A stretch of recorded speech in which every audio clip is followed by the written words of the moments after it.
akan membahas dua materi, yaitu yang pertama material finishing interior dan yang kedua ada kekurangan dan kelebihan material yang akan kita bahas kali ini. Nah, untuk material yang pertama kita akan membahas kayu solid atau yang bisa kita sebut solid wood. Nah, pada dasarnya solid wood itu artinya kayu solid yang berasal dari salah satu material kayu alami yang diolah secara langsung dan betul tanpa campuran apapun. Biasanya menjadi bahan utama pembuatan mebel dan furnitur yang paling bagus dengan harga yang tinggi karena berasal dari potongan kayu tanpa diolah. Jadi kayu solid ini benar-benar kayu yang dipotong langsung digunakan tanpa ada olahan yang berlebih setelah dipotong. Oke, dan kelebihan dan kekurangannya ada. Kelebihannya yang pertama ketahanan yang awet dan tinggi. Nah, ketahanan yang awet dan keawetan yang tinggi ini ada beberapa syarat yang harus dipenuhi. Beberapa di antaranya yaitu finishingnya yang harus berkualitas dan juga perawatan yang cukup rumit dan juga memakan waktu dan juga biaya yang tinggi. Yang kedua adalah kelebihannya serat kayu yang indah. Nah, berasal dari bahan kayu alami yang langsung dipotong dan digunakan, tentunya memiliki serat kayu yang indah dan alami seperti yang sering kita temui di alam. Yang ketiga, lebih tahan air dan lembab. Lalu ada kekurangannya. Nah, seperti yang Bapak sebutkan tadi, bahwa jika ingin ketahanan keawetan tinggi, ingin memakai solid wood ini lebih lama dan lebih indah, butuh perawatan yang khusus dan oleh tenaga yang ahli. Dan ukuran yang kedua adalah bahan terbakar, seperti material kayu pada umumnya yang menjadi bahan bakar api yang memudahkan material ini terbakar dan menyebar lebih luas. Nah, ini ada beberapa contoh kayu solid atau solid wood. Yang pertama ada kayu mahoni, yang kedua kayu sungkai, kayu oak, pinus, dan juga kayu jati. Nah, di antara kelima ini yang memiliki kelas yang paling tinggi, harga yang paling mahal, dan juga kualitas yang baik, yaitu ada kayu jati.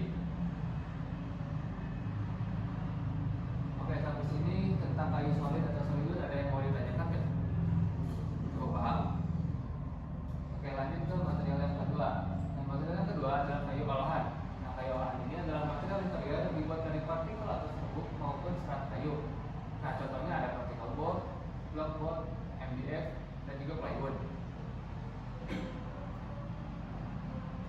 Nah, kita bahas lebih lanjut tentang MDF. Untuk material plywood yang lain bisa kalian cari sendiri ya. Nah, untuk MDF ini komposisinya terbuat dari serat kayu yang dihancurkan dan dicampur dengan perekat seperti resin untuk membentuk papan padat. Nah, jadi si MDF ini dibentuk dari serbuk-serbuk kayu yang dicuci, direndam dengan air panas sehingga menjadi bubuk kayu, lalu dituang ke dalam cetakan dan diberikan dengan tekanan yang tinggi. Nah, untuk kepadatannya ada pada tingkat menengah. Sebagai papan berkepadatan tingkat menengah, MDF memiliki kepadatan yang lebih tinggi daripada papan partikel, tapi lebih rendah daripada kayu solid. Nah, yang ketiga, homogenitas atau kesamaan. MDF ini memiliki struktur yang homogen dan tidak memiliki serat kayu yang terlihat, memberikan permukaan yang halus dan juga seragam. Untuk kekuatan dan stabilitasnya, MDF memiliki kekuatan yang baik dan kurang rentan terhadap perubahan dimensi akibat perubahan suhu dan kelembaban jika dibandingkan dengan kayu solid. Nah, dengan kekuatan dan stabilitas ini, mungkin MDF adalah material yang cocok jika kalian ingin membuat furnitur atau pelapis dinding lain, karena MDF ini tidak akan berubah seiring berubahnya suhu dan juga tekanan. Oke, untuk penggunaannya dapat digunakan dalam pembuatan perabotan, pintu, panel dinding, dan berbagai proyek konstruksi dan desain interior lainnya. Nah, untuk pemrosesan MDF ini tergolong cukup mudah. MDF dapat dipotong, dibentuk, dan dipoles dengan relatif mudah, membuatnya cocok untuk berbagai aplikasi dan proyek DIY. Nah, jadi MDF ini tidak memerlukan tenaga khusus untuk mengolah MDF menjadi furnitur atau material bangunan lainnya. Nah, kekurangan dan kelebihan kayu olahan, kelebihannya adalah pada harga yang relatif murah, karena tadi berasal dari serbuk-serbuk kayu dan itu mungkin berpisah dari sampah atau limbah pemotongan kayu solid yang sudah kita bahas di awal, dikumpulkan menjadi satu, diolah dan dipres sehingga menjadi kayu olahan. Nah, bagian yang kedua yaitu mudah diolah, seperti yang di slide sebelumnya poin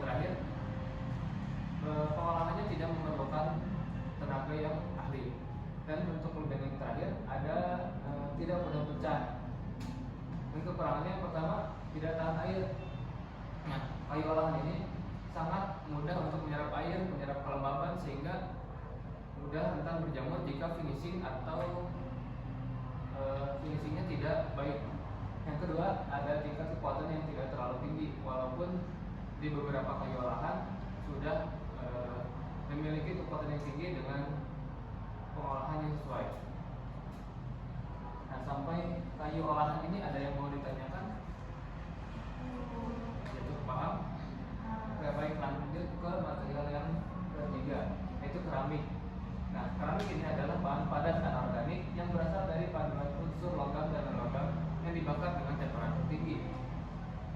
Biasanya keramik dibuat dari tanah liat yang dipanaskan dengan suhu tinggi. Namun ada beberapa range suhu yang optimal untuk membuat keramik.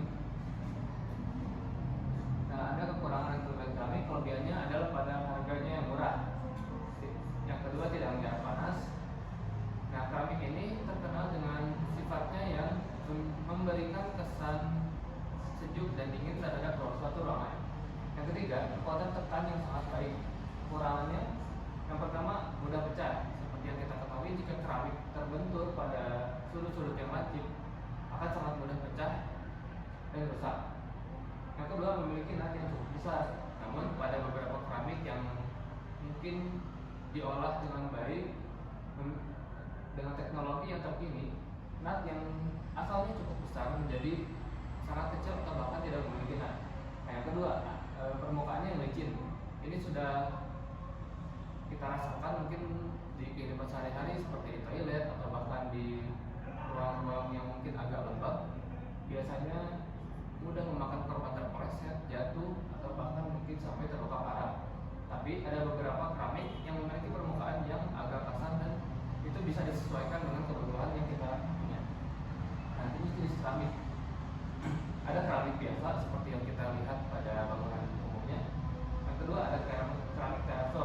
Nah, keramik terrazzo ini sama dengan homogeneous style yang di poin ketiga. Dia itu memiliki nat yang sangat kecil atau bahkan tidak memiliki nat. Yang keempat ada granit alam. Yang kelima ada keramik mozaik seperti pada gambar yang dimana keramik itu disusun dengan berbagai warna dan juga pola sehingga membentuk gambar yang indah. Nah, kita bahas lebih lanjut tentang keramik mozaik. Nah, bagaimana sih cara memasangnya? Yang pertama, kita harus siapkan alat dan bahan seperti pada pertemuan mozaik.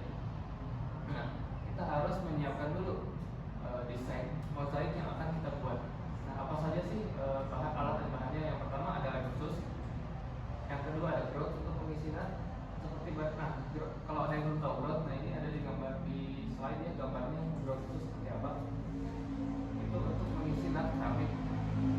Nah, yang ketiga ada pemotong material. Nah, pemotong material ini untuk memotong keramik atau besi atau material lain yang akan kita gunakan untuk membuat mozaik. Dan keempat ada spatula untuk memasang grout. Jadi untuk memasang grout ini tidak memakai tangan kosong atau sendok biasa. Jadi kita ada spatula khusus untuk memasang grout supaya lebih rapi dan juga lebih efisien. Nah, yang terakhir ada bahan kuas dan spot untuk membersihkan sisa grout. Nah, grout ini pasti ada blender kemana-mana kan. Nah, jadi kita basahi spotnya itu lalu diusap, dilap sehingga grout yang tersisa itu tidak berceceran kemana-mana lagi. Nah, yang tahap kedua tentukan pola mozaik.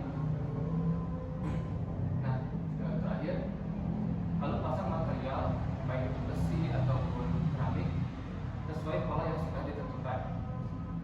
Sampai sini ada yang mau ditanyakan? Sudah cukup, Pak?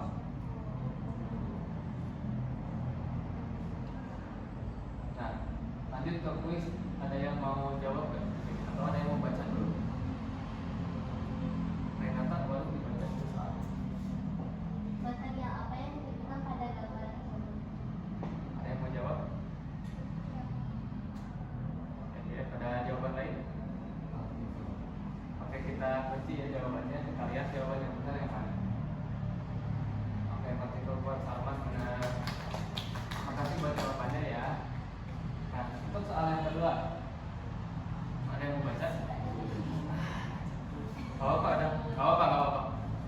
Ada yang mau baca? Boleh.